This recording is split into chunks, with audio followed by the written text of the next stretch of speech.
Kinuwestiyon ni Senador Nancy Binay ang paglalaan sa DILG ng 700 million pesos na pondo sa 2014 budget na gagamitin daw para sa pabahay ng informal settlers. Ayon kay Senador Binay, National Housing Authority dapat ang ahensyang mangangasiwa rito. Balitang hatid ni Jam Sisante. Habang pinag-uusapan sa plenaryo sa Senado ang budget ng Department of Interior and Local Government o DILG, pinuna ang nakalaang 700 million pesos na pondo sa DILG para sa pabahay sa informal settlers. Ang punto ni Senador Nancy Binay, hindi daw ba dapat ang National Housing Authority o NHA ang gumagawa nito? Noong mga nagdaang panahon po kasi nung hindi pinapadaan sa DILG, nahihirapan po i-implement at kumpinsing lumikas doon sa mga delikadong lugar yung mga kababayan nating naninirahan doon. But Mr. President, under EO 90, issued by former President Corazon Aquino, the NHA shall be the sole government agency engaged in the direct shelter program. Pwede ho bang malaman kung ano ho yung enabling law or legal basis for DILG to engage in the construction of micro-medium rise buildings?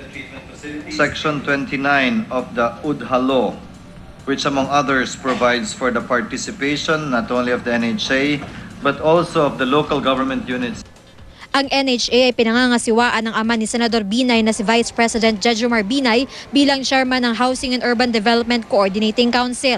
Paliwanag ni DILG Secretary Mar Rojas, ang DILG ang nangangasiwa sa mga local government units na sila namang nagpapatupad ng resettlement ng mga informal settlers na nakatira sa mga mapanganib na lugar sa Metro Manila tulad ng mga estero. Kilalang magkatunggali sa politika sina Binay at DILG Secretary Mar Rojas. Nagkaharap sila noong 2010 elections at may posibilidad na muling magharap sa 2016 presidential elections dahil sinasabing sila ang magiging standard bearer ng kani-kanilang partido. Noong nakaraang linggo, sinabi ni Senador Jinggoy Estrada na tila napupolitika ang mungkahing 2014 budget.